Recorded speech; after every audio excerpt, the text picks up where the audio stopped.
Assalamualaikum, welcome back to Invest Saham. Pada video ini kita akan menganalisa makroekonomi untuk pekan awal di bulan September ini. Untuk hari ini IHSG ditutup hijau 0,31% dan money flow-nya masih positif, di mana asing catatkan net buy 1,19 triliun.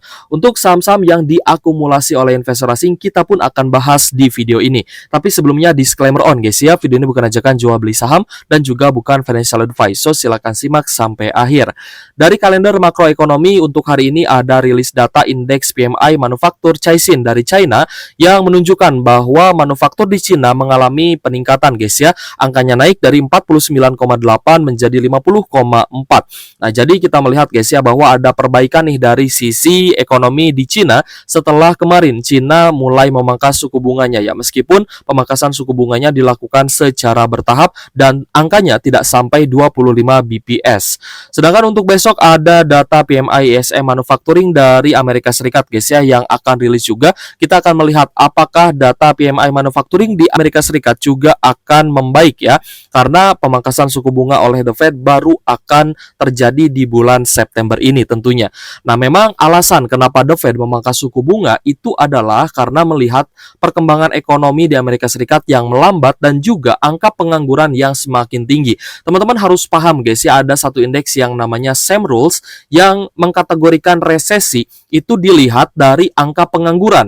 Jadi ketika angka penganggurannya mengalami kenaikan, ya maka teman-teman jangan heran di media akan banyak berita-berita terkait dengan prediksi resesi gitu guys ya. Jadi resesi itu sebenarnya tidak keluar dari kita ya guys ya, tapi keluar dari media-media barat. Seperti itu ya, menggunakan indeks yang namanya Sam Rules tersebut yang mengukur resesi itu dari peningkatan angka pengangguran yang menunjukkan indikator bahwa ekonomi sedang melemah seperti itu. Lalu di beberapa hari selanjutnya pun akan ada rilis data guys ya, seperti dari Kanada akan ada keputusan tingkat suku bunga oleh Bank of Canada yang kemarin itu juga dipangkas guys ya, dan angkanya di angka 4,5% maksud saya. Lalu ada angka dari lowongan kerja JOLTS yang juga akan rilis ya dari Amerika Serikat. Disusul tanggal 5 September akan ada data PMI layanan ISM ya dari Amerika Serikat, dan juga kita melihat ya tanggal 6 September akan ada data dari upah non pertanian dan juga tingkat pengangguran. Nah, ini adalah tanggal yang cukup penting guys ya untuk kita pantau perkembangannya. Lalu ada beberapa data juga dari Cina terkait dengan neraca perdagangan dan juga tingkat inflasi pada tanggal 7 dan juga 9 September. Lalu kita melihat tanggal 11 September juga akan ada rilis data dari tingkat inflasi dari Amerika Serikat, baik tingkat inflasi inti dan juga tingkat inflasi bulanan dan juga tahunannya, seperti itu. Nah, jadi ini merupakan indikator yang bisa kita pantau guys ya untuk menunjukkan bahwa The Fed ini semakin dekat terkait dengan pemangkasan suku bunganya. Nah, kita akan bahas beberapa sentimen yang terjadi hari ini ya, selain dari kalender ekonomi guys ya. Yang pertama adalah dari manufaktur di Indonesia, di mana kita melihat ya manufakturnya makin rendah dan darurat solusi isu daya beli guys ya. Dan kita melihat juga memang daya beli masyarakat untuk saat ini semakin rendah saja. Ini terbukti guys ya dari beberapa UMKM yang semakin mengeluh ya akibat penurunan penjualannya. Nah, berarti di sini ya guys ya, masyarakat itu menahan pembelian mereka. Mereka itu berhemat ya, banyak berhemat karena melihat ketidakpastian ya guys ya, baik dari pekerjaan mereka yang bisa saja terkena layoff kapanpun ya. Maka ketika mereka berpikir bisa saja terkena PHK, bisa saja terkena layoff gitu guys ya, maka mereka memilih untuk berhemat dan juga banyak menabung mungkin ya, sehingga daya beli masyarakat ini dinilai turun. Lalu terkait deflasi ya guys ya yang terjadi di Indonesia ini memungkinkan untuk Bank Indonesia juga akan segera memangkas BI rate-nya, dan ini sebenarnya adalah hal yang cukup positif ya guys ya. Lalu kita melihat juga dari minyak ya, harga minyak dunia drop ya, sehingga harga BBM Pertamax CS ini bisa turun lagi katanya di bulan Oktober. Nah, sebenarnya ini momen yang jarang sekali terjadi ya, di mana harga minyak atau harga bensin itu turun ya. Kita jarang sekali melihat harga bensin turun. Kita lebih sering melihat harga bensin itu naik guys ya. Jadi kalau misalkan ini terjadi, tentunya saham-saham di sektor transportasi dan juga otomotif ini bisa saja terkena dampak yang positif. Ya teman-teman, nanti kita akan bahas juga nih ya, kira-kira sektor apa sih yang menarik untuk kita pantau atau saham apa yang menarik untuk kita pantau ketika memang harga BBM-nya mengalami penurunan. Lalu kita move ke China ya guys ya. China katanya timbun batu bara dan juga minyak ya. Ini merupakan sinyal ekonomi yang sedang tidak bagus ya. Dan memang kita pun melihat ya bahwa pemangkasan suku bunga baik di China ataupun di Amerika Serikat ini diperlukan ya agar ekonomi bisa kembali bangkit dan juga bergeliat guys ya. Karena di beberapa waktu sebelumnya, di beberapa bulan sebelumnya kita melihat juga ekonomi itu sangat tidak bagus ya karena tingkat suku bunga yang di angka yang tinggi seperti itu. Selanjutnya terkait dengan peperangan guys ya, di Israel itu banyak pekerja yang mogok massal ya dan juga menuntut gencatan senjata di Gaza. Ya guys ya, ini adalah dari Israelnya sendiri yang menuntut pemerintahnya untuk melakukan gencatan senjata ya.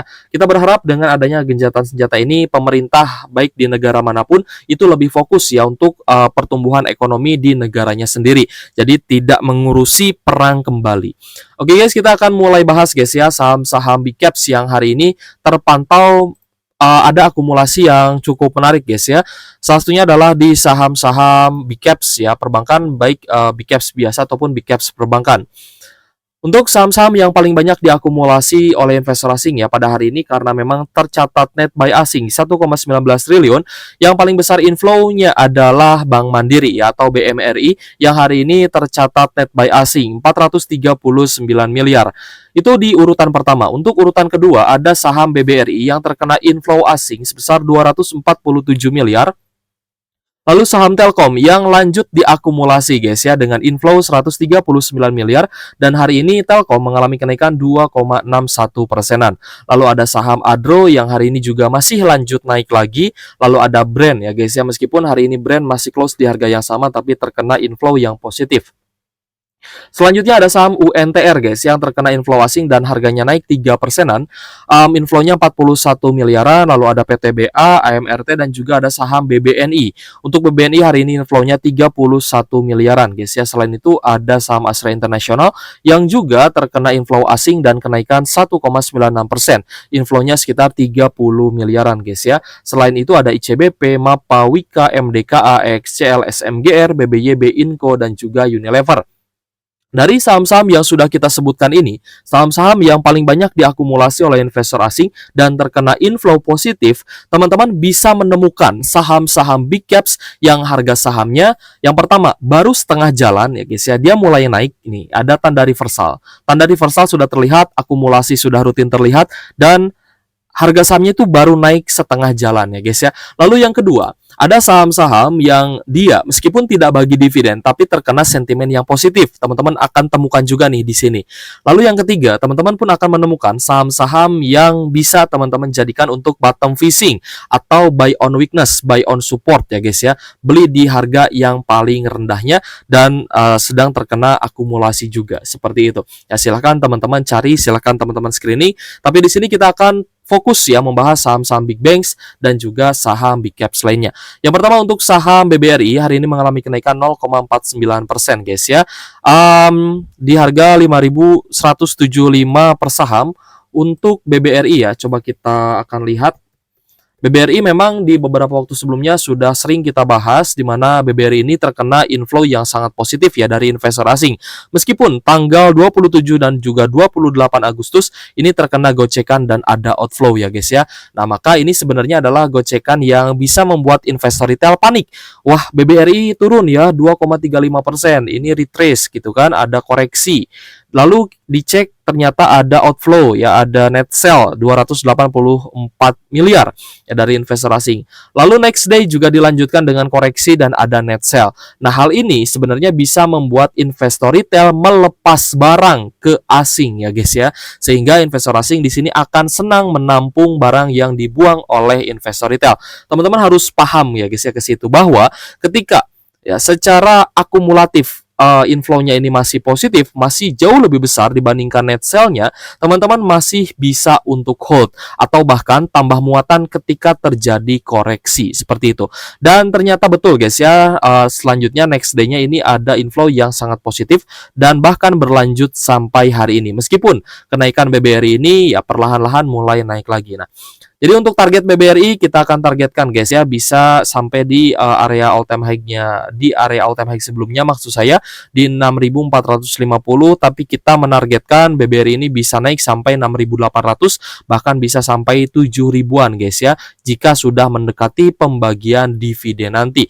Ya semoga saja pivot dari The Fed itu tidak menyebabkan saham-saham yang sudah diakumulasi oleh investor asing ini kembali turun. Yang kita harapkan adalah saham-saham big banks itu bisa lanjut naik dan bisa terus mengalami all time high seperti itu.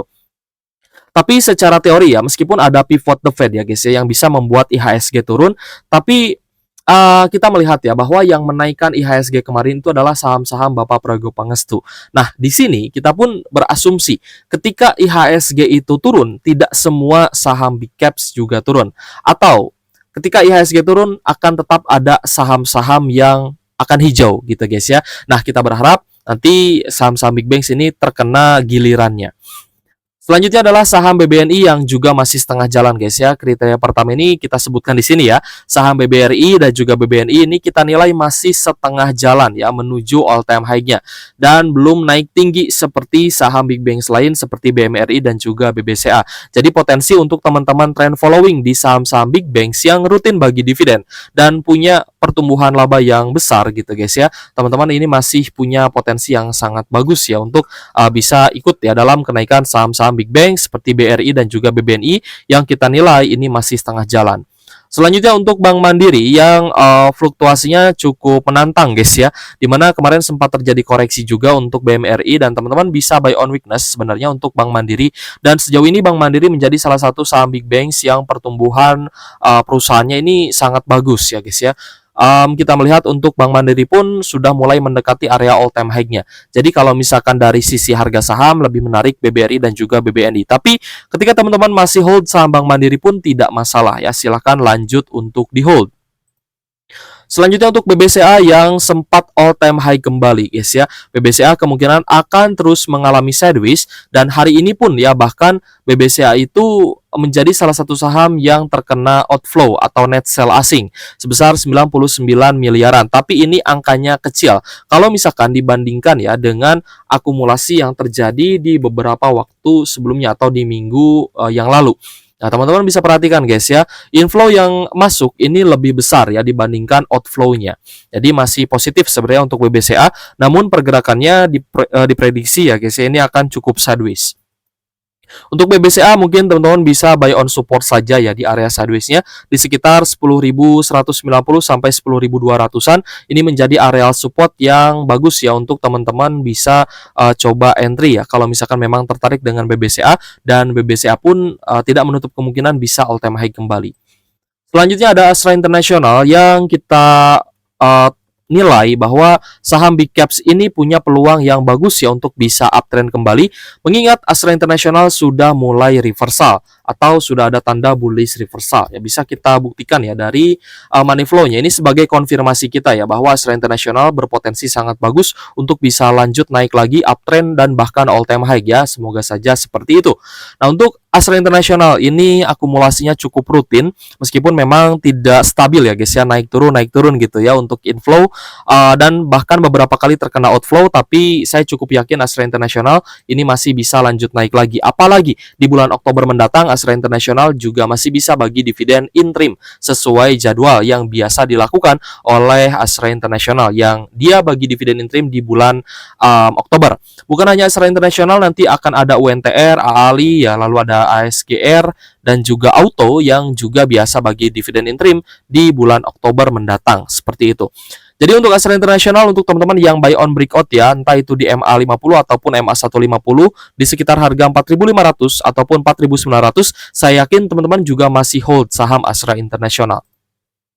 Selanjutnya ada saham Telkom guys ya, saham big caps yang juga kita bahas di sini, di mana Telkom hari ini mengalami kenaikan bagus 2,6% di level 3.140, dan Telkom juga masih terkena inflow yang bagus ya guys ya. Jadi untuk saham TLKM kita pun melihat adanya konfirmasi nih dari investor asing, di mana investor asing ini melakukan akumulasi secara terus-menerus.